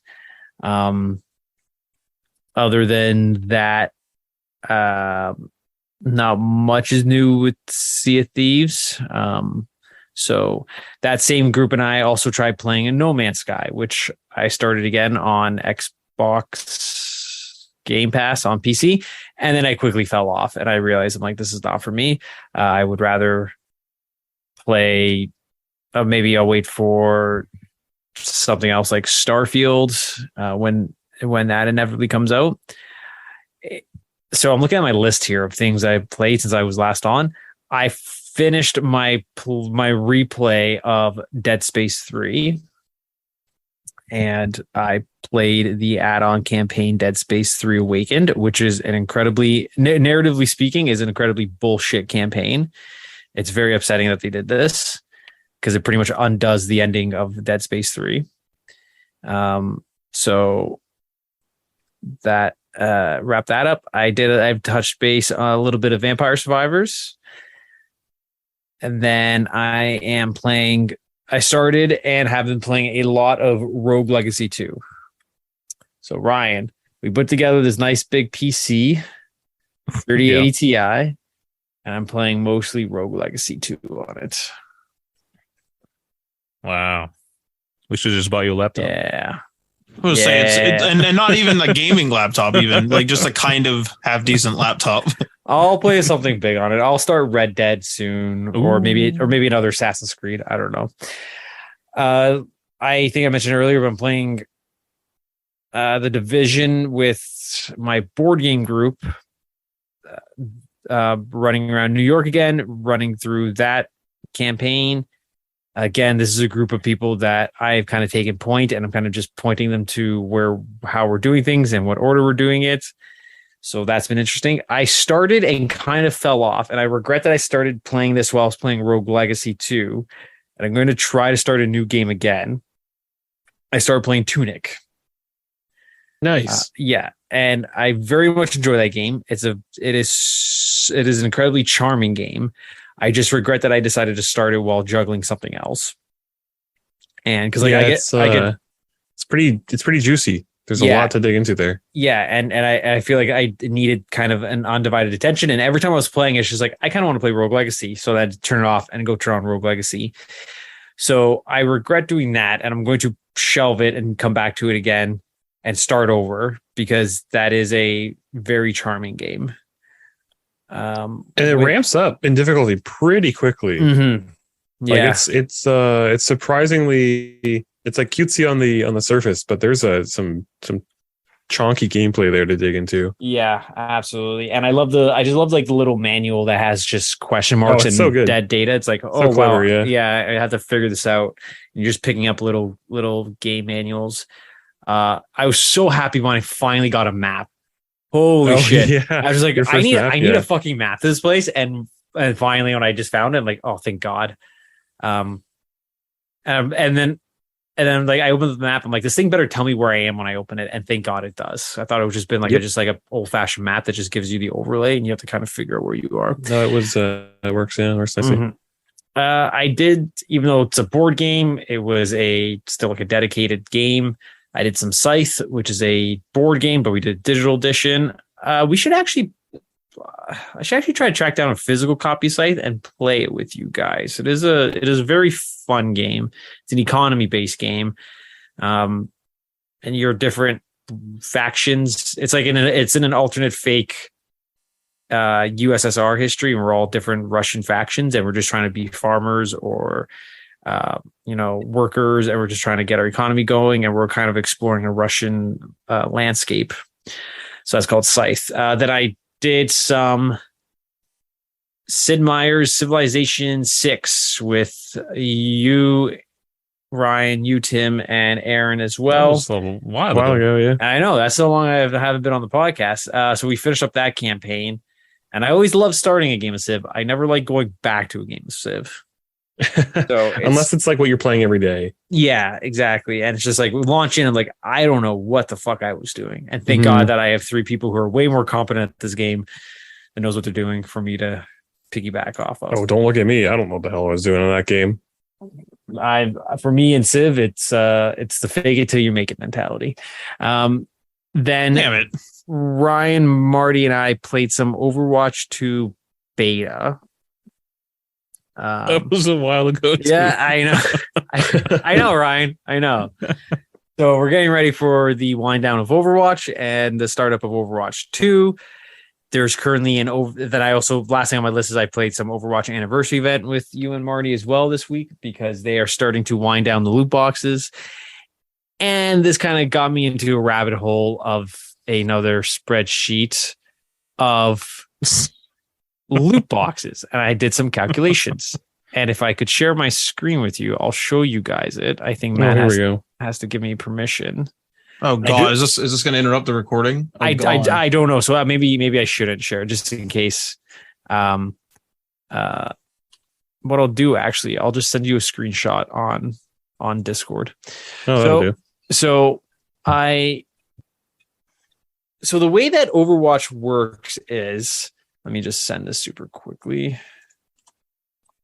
There it is. Is this your calculation thing? Yeah. Okay. I don't know how to send that. There we go. I hope I had nothing else open, which is sensitive. There we go. So then you took a screenshot anyway and still sent it. You could have checked it. It's not going to change the screenshot. Would have been fast and loose. So this was interesting because I first had to go through and calculate the in-game currency cost of everything that I don't currently own, because the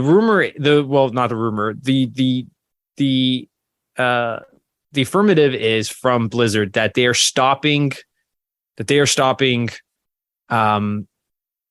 the Overwatch loot box system in favor of an Overwatch 2 battle pass system.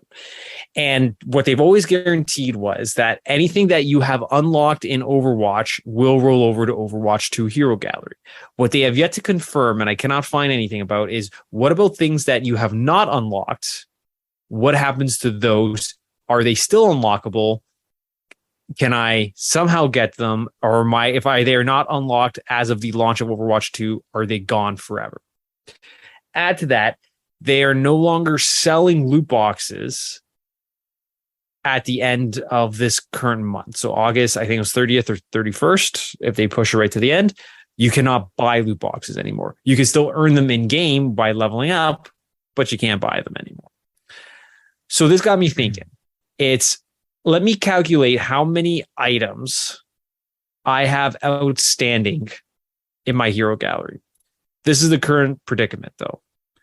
I only calculated the items in which I can actually unlock as of today, because the way it's divided up, there's different categories. There's just traditional Overwatch hero gallery items, and then there's event items. There's Summer Games, Halloween, Christmas, Lunar New Year, Archives, and then Anniversary, on top of the Overwatch League and then the competitive stuff as well. Like there's just like 9 different categories. And you can only ever get 2 of those categories at any one time. It's always the Overwatch traditional stuff and then whatever event happens to be on. So I can't get the Halloween stuff right now. I can't buy the Summer Game stuff, Lunar New Year, or Archive event stuff. I can only get the traditional and the Anniversary. So I went through and I tagged everything that I don't have. And if you look at F4 through F6, those are the quantities of items, of the combined quantities of epic, legendary, and legendary anniversary items that I don't have. And then immediately beside it in G4 through G6 is the in-game currency cost, with the gold requirement total being 69,750 gold. That's just those anniversary items. Dividing it down, I calculated you need 2,325 loot boxes, assuming that you get dupes and you get the bare minimum unlock. So you don't get anything extravagant. You get 3 commons and a rare, and they're all dupes. You get 30 gold per box. The thing is, this is the weird part about the anniversary loot boxes. While the anniversary event is on, I can't buy a Halloween item, but I can still lottery for a Halloween item in the loot box, which doesn't make sense. I thought you could buy them. Did they take that away? Yeah, they took it away. I can't buy a Halloween item. I can't buy anything that isn't in the anniversary thing. And they want you to buy loot boxes. That's why. Maybe. So I can't buy a Halloween item, but I can lottery for it, which makes this even more complicated, because if I then get a single event item that isn't anniversary in any box, it throws this out the window. And it doesn't then it doesn't account for that gold requirement. At the same time, I may also get a duplicate of something that is not a common or rare. I may get a duplicate that is a epic or legendary. So then that also throws it out. So what I did was I loaded up the PlayStation Store, and I still have it open behind me. There's a one-time purchase that you can do of 1 legendary and 5 loot boxes. So if you look over on I-8, that's where that is, and the cost, and then the tax and everything. And the max payout, assuming that it's a duplicate, is 215 gold. So I deducted that, and then I calculated it based on the reoccurring purchase of 50 loot boxes plus 3 legendary loot boxes, which allow you to buy it over and over again. And I figured that if you buy the one-time purchase once, you have to buy the reoccurring purchase 32 times at $53.49 each, for a subtotal of 1,000. For a total of, after tax, Canadian tax and everything, $1,937.87. We used to play games, beat levels, and challenges and unlock stuff. I just like to point that out at this time. So just to put this in perspective, if I spend just under $2,000 right now, and assuming that I don't unlock any non-anniversary event item in those loot boxes, I could get every single Overwatch and anniversary event item tonight. Do it. Are you? Wait, now wait a second. You said this is a predicament. Are you going to do this? God, no. No. What number would you do it? Honestly, like right now you have 1,937.87, which we're rounding to 2,000 approximately. but that's also just Overwatch items and anniversary items. Like that's not even Halloween or lunar or lunar or New summer Year, whatever games it is, or yeah, because if I wanted to do those, I have to calculate in the cost for those and somehow buy them when they're available to be unlocked, and I can't get them. And as of now, it seems like I won't be able to get them. So if you were able to get everything, would you pay the 2,000? Like you get everything that you just said? No. Okay. No. Would you pay 1,000? No. Okay. These are I big think- numbers here, Matt. I would probably say honestly like $100 max. Oh, okay. If I was so close to unlocking everything and if I calculated to be about $100, maybe. And that's also assuming like this unlockability doesn't roll over into Overwatch 2. Now I was going to say like, so I have a question. Like, is it confirmed that let's say you don't have the Vampire Reaper skin? Yes, I realize it's Halloween, but just for the sake of it, it's an Overwatch 1 item. Can you not get that in Overwatch 2? That's what I'm trying to figure out. If they say anything that's previously locked is still obtainable through some means in Overwatch 2, that's fine. That's obtainable somehow down the line. I feel like it's going to be gold. Maybe, but then I feel like they're going to give you gold in the season pass for certain tiers. Maybe, and then if you just buy what you want, that's also doable. I don't know, because like if they're not going to give you loot boxes and all the items in the season passes or the battle passes are just going to be items, I don't know how you're going to accumulate gold to get that, because it's weird that like they're locking out the loot boxes. Like I won't be able to buy them at the end of this month. Maybe I'll just do this one legendary and 5 loot boxes. This is wild. Like this is wild that not that you needed to do this, but this is wild that this is what gaming has because been literally calculated down to. Yeah, because I was also just gonna like, I'll calculate this quickly and whip up my calculator. Just gonna do like super quickly on my thing, and I realized this isn't an easy calculation. Like there's so many variables and factors here that you have to take into account, and it didn't make it easy that they have like one-time purchases of certain loot boxes. I think I might even mess up this calculation. 1 legendary. Oh God. And 5 loot boxes. Yeah, you know what? I have to change this. No.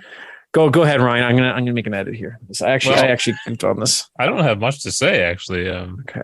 You're so flabbergasted by this calculation and the fact that Tim just paid $2,000 for this. Well, speaking of that, I don't know what I would pay. I wouldn't know 1,000 until. No, I think that's a bit nuts. What if you really were into Overwatch, but you didn't have many of the items, so there you stood a lot to unlock for 1,000? I don't know. That's a lot, man. Like that's crazy. crazy. Here's the fucking thing. Here's the fucking thing. If you think about this in terms of like, if you think about it in terms of like, how would you say, like the value of the item? The only reason why these things have like an inherent value is because of what Adriano was saying, where we're unsure right now whether you can unlock them in Overwatch 2. Mm-hmm. So there's like this like false scarcity of this like little digital item. It's horrible. And it's not like a currency or something. Like it's not like you're spending money on PayPal or whatever. You know what I mean? Like back and forth where you could transfer PayPal credit or whatever into dollars, or like there's no like 1-to-1 conversion. It's not like you're going to get this Mercy skin and then tomorrow it's going to be worth $50 more and you're going to sell it, right? Or so it's not a crypto. It's nothing. It's nothing like this is literally like art, which is fine in a video game. And if Adriano's calculations are approximately correct, because I know he's changing some stuff, $2,000 after all the fucking work that you guys and all the fucking time you guys have put into this thing. Matt, you know what you just did? You kind of convinced me that the prices for these things aren't that outrageous. Because I convinced you the opposite of what I was trying to do. Let me explain here. So when we go to Fan Expo and they have Artist Alley, right?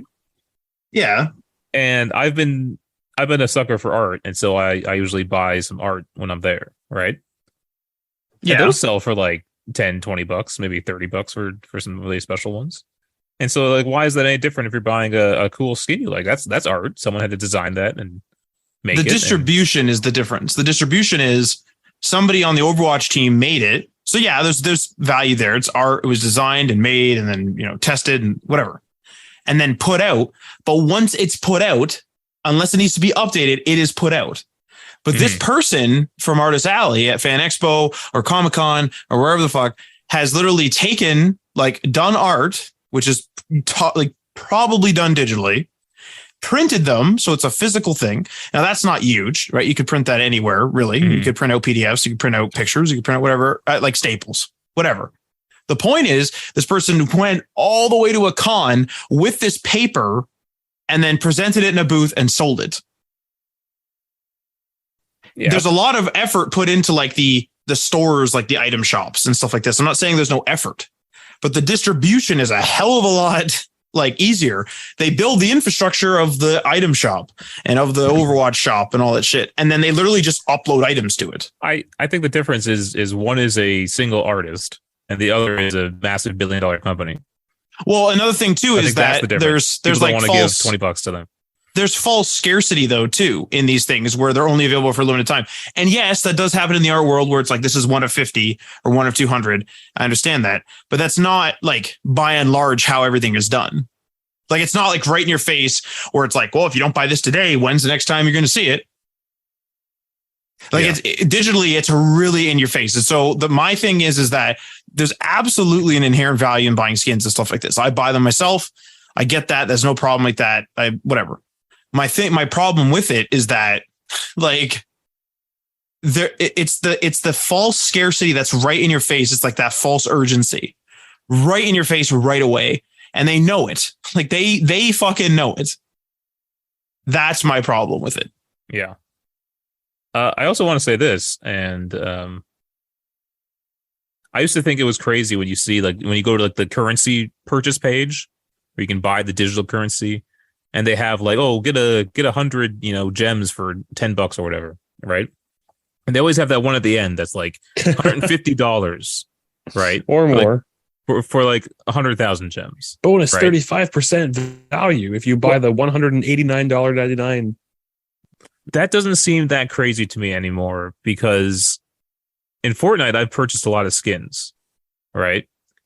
And it's I could have saved $30 if I just, at the beginning of my Fortnite career, just bought that $150, V-Bucks pack and would have been set for years, It's almost like a savings dividend. It pays slowly, but it does pay off. The trouble is when you start a game, you don't know how long you're going to play it for, right?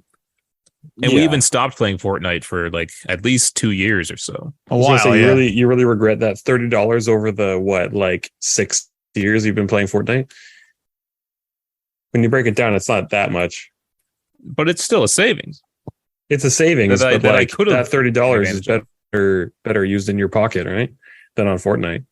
Oh, yeah. I mean, any money is better spent than on Fortnite. Yeah. You hear that, Fortnite? Although they did have that charity event for Ukraine. They raised a ton of money for that. So, but anyway, I haven't been playing much. Fortnite, Diablo Immortal. That's it. I did whatchamacallit? A Plague Tales sequel's coming out. Requiem. So I'm trying to get through the first one. What about Horizon? That I'm picking away at slowly. It's still in the shit. Oh, I'll get there. I'm not saying you're not going to get there, but it's sad that it's come to this. No, I know, but it's just not a priority for me right now. I think if Elden Ring hadn't come out, I would have beaten this long time ago. But because Elden Ring releasing at the worst time. Elden Ring took the steam out of it, and then when I come back to it, it's just I don't, no one's talking about it online. I don't see anything, so it's just it's all the excitement's died down. First one came out after Breath of the Wild, and the second one came out after Elden Ring. They're doing it on purpose, If they make a third one, they really gotta plan it better. That's going to come out the week after Starfield. Right after God of War 3. God of War Ragnarok. Yeah. It's always going to be. Sony owns God of War, so they're not going to put out 2 of those games. That's a good point. Or are they? That's it.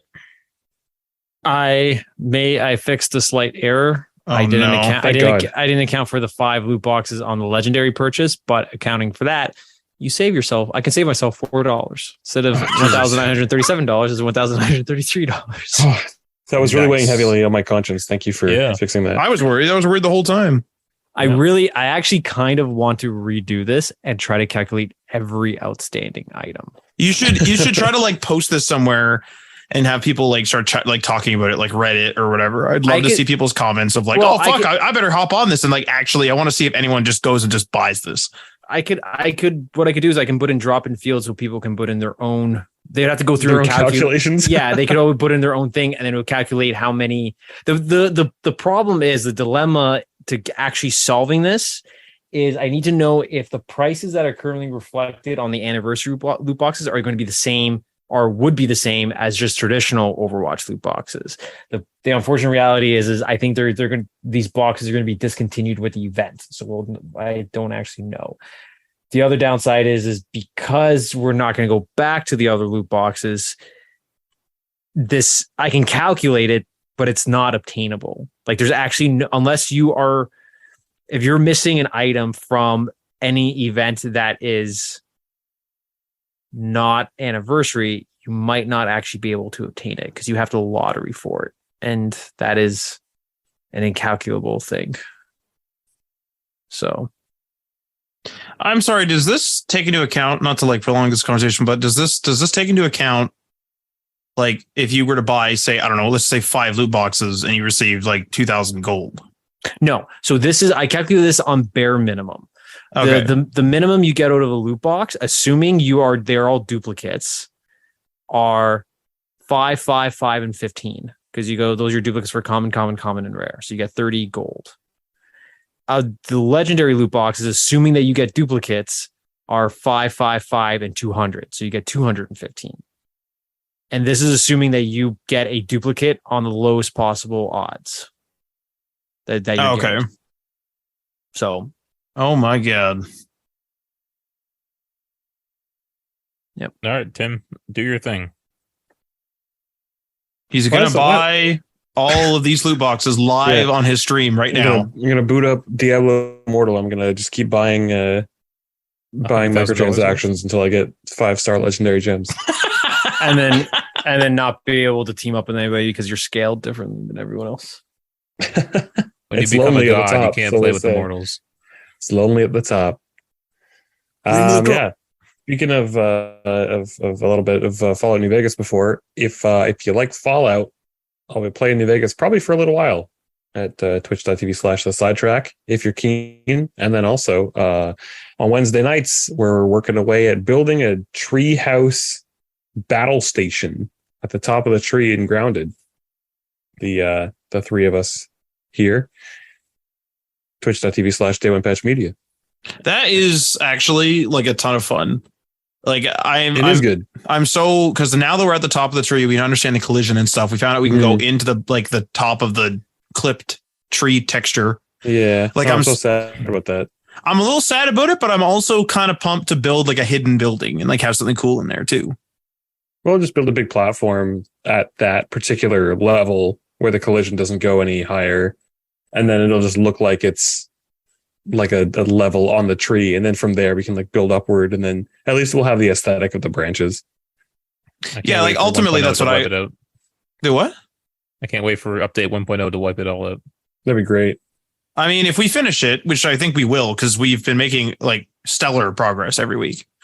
Once we finish, because like I think it's going to be easier to build now because it's less like, more planks, more of this, more of that. It's not like a constant burn of supplies. It's more like, how do we design this tower and how would we like it? Okay, let's go get that. And then there's a little bit of that, but it's less like build up.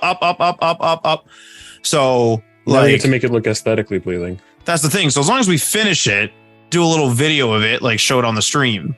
If they take it away, it's like, oh, fuck, I already did it. Yeah. Yeah, I'm in the same boat. All right, that's it.